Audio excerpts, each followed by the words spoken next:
દેશનું અર્થતંત્ર દુનિયાનું અર્થતંત્ર આપણને સ્થિતિમાં લાવીને અત્યારે મૂકી દીધા છે કે અત્યારે રાજ્યના દેશના કે દુનિયાના સૌથી મોટા સમાચાર એ છે કે આપણે ખરેખર વિશ્વ યુદ્ધ બાજુ ધકેલાઈ રહ્યા છીએ. પણ આ વિશ્વ યુદ્ધ જરૂરી નથી કે જહાજોથી લડાય, આ વિશ્વ યુદ્ધ જરૂરી નથી કે મિસાઇલો ફેંકીને લડાય, આ વિશ્વ યુદ્ધમાં બોમ્બ મારો નહીં હોય અને છતાંય લાખો માણસોની ખુમારી થતી હશે, દરરોજ કચ્ચરઘાણ નીકળતો હશે. એનું કારણ માર્કેટ ક્રેશ થતા હશે, બજારો તૂટતા હશે, અર્થતંત્ર પર એની બહુ મોટી અસર થતી હશે. કેમ કે અમેરિકા એક રીતે વર્લ્ડ વોર છેડી ચૂક્યું છે, કેમ કે એણે યુરોપના દેશો પર પણ ટેરિફ નાખવાની વાત કરી છે, કેમ કે જીદ છે ડોનાલ્ડ ટ્રમ્પની કે મારે ગ્રીનલેન્ડ લઈ લેવું છે અને જો ગ્રીનલેન્ડ નહીં મળે તો હું આ કરી દઈશ.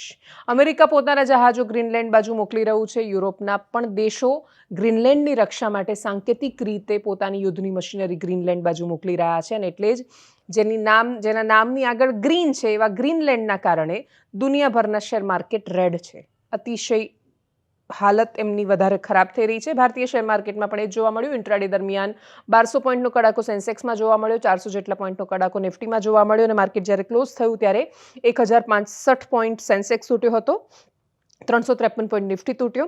બીએસસીના ટોપ 30 ટોચના જે 30 શેર છે માર્કેટના, એમાંથી એચડીએફસી બેંક સિવાય બધા જ શેર છે એ લાલચોળ હાલતમાં હતા, બધા જ ક્રેશ થયા છે. એફઆઈઆઈ અતિશય એટલે ફોરેનના જે ઇન્વેસ્ટર્સ છે, જે વિદેશના રોકાણકારો ભારતીય શેર માર્કેટમાં રોકાણ કરતા હોય છે, એ અતિશય વેચવાલી કરી રહ્યા છે. ડોલરની સામે રૂપિયો 91 પાર થઈ ચૂક્યો છે. દુનિયાભરની કરન્સીની આટલી ખરાબ હાલત નથી, ભારતની છે, પણ ભારતે હવે કરન્સી ખરાબ થવાથી એના ફાયદા શું એ ગણાવવાના નેરેટિવ વોરમાં શરૂ કરી દીધા છે. અને એટલે જેની બહુ વિશેષ ચર્ચાઓ નથી. સોના ચાંદીના ભાવમાં અતિશય વધારો છે.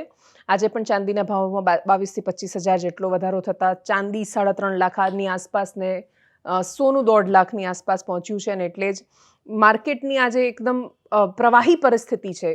એની અંદર સામાન્ય માણસ પાસે કોઈ જવાબ નથી. જેના ઘરમાં લગ્ન આવવાના હશે એણે તો જે સોનું લેવાનું છે, લેવાનું થવાનું જ છે. અને એટલે જ જે પહેલાં બુટ્ટી આપવાના હશે એ ચૂની આપશે નાકની, પણ ટૂંકમાં સોનું જેણે શુકનનું લેવાનું છે એ લોકો તો લેવાના જ છે. પરંપરાઓ સાથે સોનું અને ચાંદી જોડાયેલા છે અને એટલે જ મિડલ ક્લાસ સૌથી ખરાબ હાલતમાં છે. પરંપરાઓ અને રીતિ રિવાજોને જડતાથી વળગી રહેવાનું કામ એમ પણ મોટે ભાગે મધ્યમ વર્ગ કરતો હોય છે.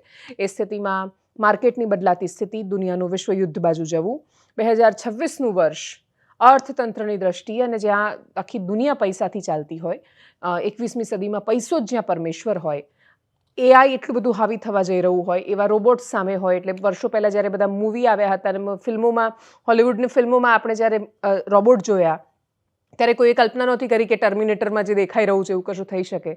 પણ એનાથી પણ વધારે એડવાન્સ્ડ, એકબીજા સાથે વાત કરી શકે, કામ કરી શકે એવા રોબોટ્સ આપણે જોઈ રહ્યા છીએ, આર્ટિફિશિયલ ઇન્ટેલિજન્સ જોઈ રહ્યા છીએ. અને એટલે જ આપણને ખબર નથી કે હજુ આપણે શું જોવાનું છે.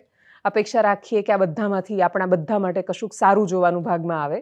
એનાલિસિસમાં અત્યારે બસ આટલું જ. જો આપ અમને યુટ્યુબ પર જોઈ રહ્યા છો તો સબસ્ક્રાઇબ કરો, ફેસબુક પર જોઈ રહ્યા છો તો ફોલો કરો, વિડીયોને શેર કરો. નમસ્કાર.